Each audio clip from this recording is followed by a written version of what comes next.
sangue, principi che sorgono e che nascono e i principi che declinano, la vittoria è per noi, per i primi.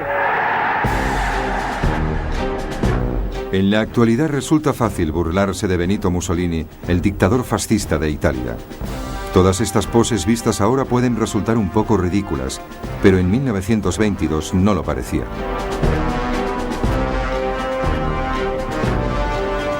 En aquella época se tenía la impresión de que Italia estaba al borde de la anarquía. El país se encontraba debilitado por las huelgas y las confiscaciones de tierras. Al igual que en Alemania, el gobierno democrático parecía ser impotente ante los disturbios. Así pues, Benito Mussolini, veterano de la guerra y periodista, decidió tomar posiciones. Organizó un partido nacionalista de derechas, los fascistas.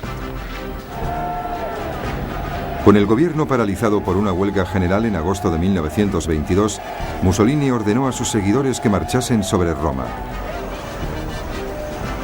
Ante el peligro de una guerra civil, el rey de Italia, Vittorio Emanuele, le pidió que formase gobierno. Si realizzassero le premesse necessarie e sufficienti per una collaborazione delle quattro grandi potenze occidentali. Rápidamente Mussolini se movilizó para acabar con toda oposición política y asumió poderes dictatoriales. Deve cristallizzare una posizione di potente ingiustizia. En 1928 su posición parecía segura. El Parlamento era nombrado más que elegido y todo el poder se concentraba firmemente en el Gran Consejo Fascista.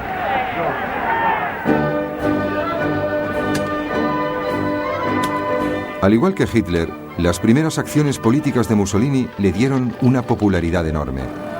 Los grandes programas de obras públicas proporcionaron trabajo y transformaron las infraestructuras de Italia. La corrupción fue erradicada y la mafia fue más o menos eliminada. Se fortalecieron las fuerzas armadas, incluyendo un ejército del aire avanzado y moderno.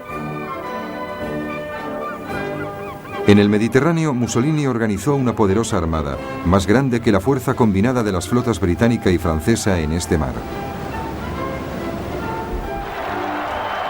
Y cuando llegó la Gran Depresión, Italia pareció capearla mejor que la mayoría. Mussolini se convirtió en una fuente de inspiración en el mundo entero. Diversos líderes políticos, sobre todo Adolf Hitler en Alemania, consideraron el sistema fascista como un modelo de conducta fuerte y decidido, en contraste con la debilidad de las democracias británica y francesa. Pero Mussolini deseaba algo más que adulación. Quería recrear el Imperio Romano y tenía ya un objetivo en mente para su primera expoliación imperial.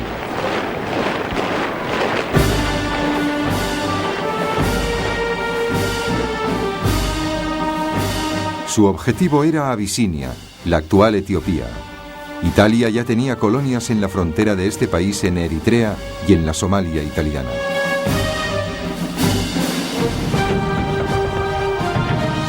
En diciembre de 1934, las fuerzas italianas provocaron un choque con las tropas abisinias en un oasis de la región de Ogadén, en el interior del territorio abisinio.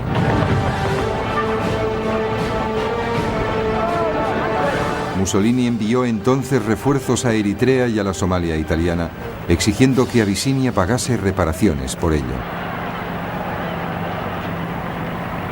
El emperador de Abisinia, Haile Selassie, recurrió en persona a la Sociedad de Naciones.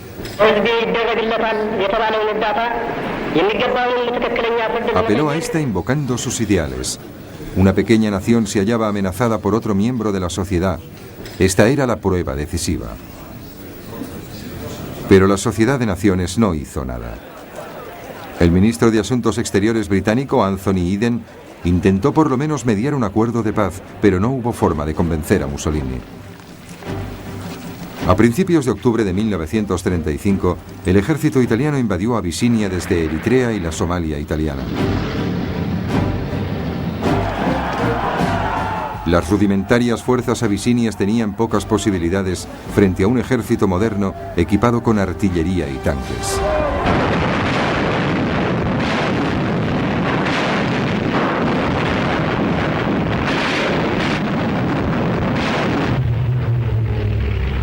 Las fuerzas aéreas italianas tenían un dominio absoluto del cielo y hostigaban a los abisinios. En ocasiones lanzaron bombas de gas haciendo caso omiso de la prohibición de utilizar este como arma, desde que en el Tratado de Versalles su uso se había considerado crimen contra la humanidad. 6 meses más tarde Abisinia había sido completamente ocupada. El emperador Haile Selassie huyó hacia el exilio en Gran Bretaña. Desde su sede en Suiza, la Sociedad de Naciones se frotaba las manos. Lo único que hizo fue imponer sanciones económicas, pero estas no tuvieron consecuencias importantes. La agresión de Mussolini había puesto de relieve 2 cosas: que la Sociedad de Naciones, aquella gran esperanza para la paz, no tenía poder para actuar, y que las 2 potencias más fuertes de Europa, las democracias británica y francesa, ya no tenían ganas de pelear.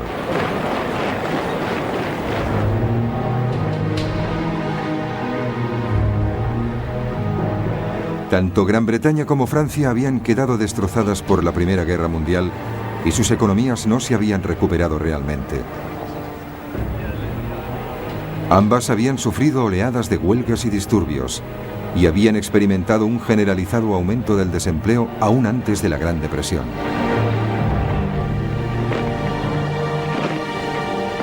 De igual modo, ambas se habían enfrentado al coste de controlar imperios, un coste que había aumentado al absorber las antiguas colonias alemanas y los territorios de Oriente Medio que antiguamente habían estado bajo el dominio del Imperio Turco Otomano. Y sobre todo, ambas estaban traumatizadas por el espantoso número de víctimas de la Primera Guerra Mundial. Una sucesión de líderes británicos, Lloyd George, Ramsay MacDonald y especialmente Stanley Baldwin, todos ellos decidieron mantener Gran Bretaña al margen de posibles conflictos en el futuro. A pesar del elevado número de víctimas en el frente occidental, Gran Bretaña había llegado al final de la Primera Guerra Mundial con un ejército de reclutamiento numeroso y muy efectivo. Este se vio reducido inmediatamente a una pequeña fuerza profesional preparada para vigilar su imperio que crecía de forma descontrolada. Y cuando llegó la Gran Depresión, cualquier idea de modernizar el ejército fue abandonada. Es decir, que Gran Bretaña entraba en el periodo previo a la Segunda Guerra Mundial en condiciones de debilidad económica y militar. En el caso de Francia, sus pérdidas durante la Primera Guerra Mundial habían sido peores que las británicas. Desconfiando siempre de los alemanes, Francia había mantenido un gran ejército de reclutamiento, pero durante la década de 1920, el índice de natalidad en Francia había disminuido. Se veía claramente que hacia finales de los años 30 habría una escasez de mano de obra. Francia se dio cuenta de que únicamente con el tamaño de su ejército nunca podría competir con Alemania. La solución pasaba por adoptar una mentalidad totalmente defensiva.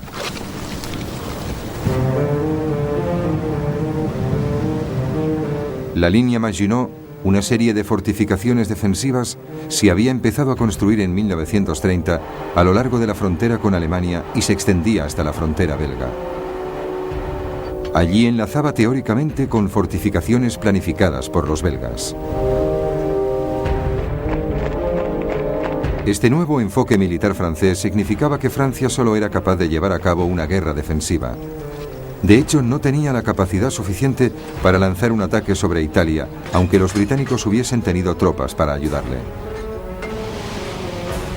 Y evidentemente, ambos países sabían que sus marinas de guerra en el Mediterráneo eran superadas en número por la nueva flota de Mussolini.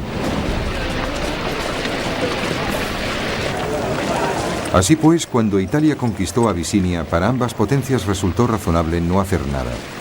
Verdaderamente aquello parecía estar demasiado lejos, un problema ajeno demasiado remoto.